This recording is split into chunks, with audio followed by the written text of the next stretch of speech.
Hello and welcome back to Spine Bending Reviews. My name is Jordan, and today's book is A Great and Terrible King by Marc Morris. This fantastic book is on Edward I of England. His father Henry had been a good ruler, but Edward was going to be a great ruler. He was one that would go down in history as one of the best rulers that England had.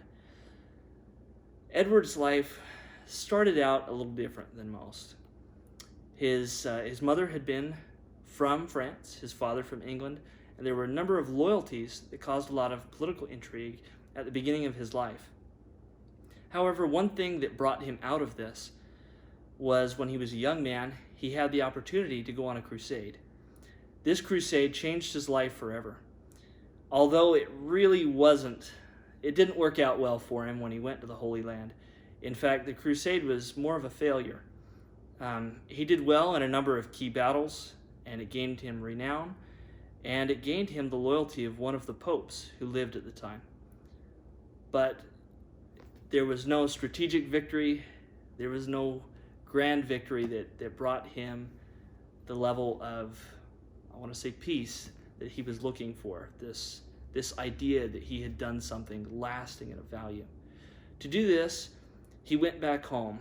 He was sick when he left his crusade and went back to England, and eventually, I think it was not too much later, became king. Upon becoming king, he had a number of problems to address. Under his father, England had a number of squabbling nobles who looked to enrich themselves to the detriment of their country. Edward changed this.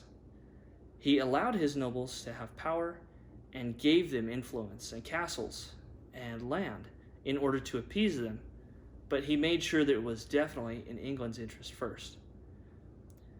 One of the things he started by doing was endearing himself, to the Welsh nobles, the ones on the border with Wales, that is. These were called the Marcher Lords.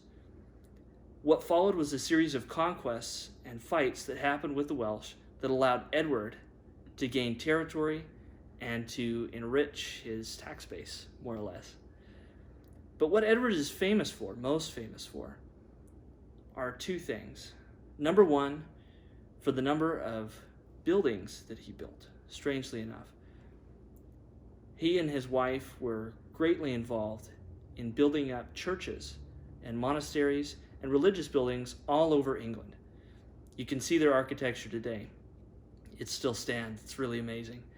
The other thing that he was famous for, that's shown, I think, pretty well in the movie Braveheart, was his war with Scotland. Scotland was an interesting situation for Edward. The King of Scotland had just passed, and although he and Edward were on good terms, Edward was not on good terms, necessarily, with many of the nobles of that country. He was worried that France would use the King of Scotland's death as an opportunity to enlarge its influence in the country. Through his intervention and discussion with the nobles, including some bribes, they ended up putting things off. They found an heir who was living in Norway. She was a 3-year-old girl who ended up passing away, unfortunately, on the voyage from Norway back to Scotland.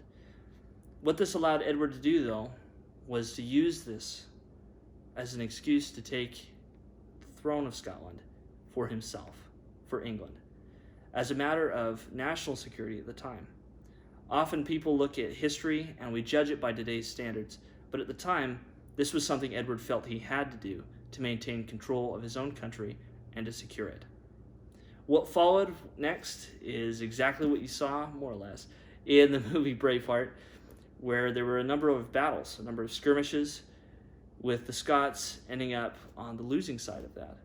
Edward became immortalized in that movie and through other accounts, and really got a bad rap. What this book, again, A Great and Terrible King by Marc Morris, shows is that Edward was doing what he thought was best for his family and his country. And I think in that count, he succeeded.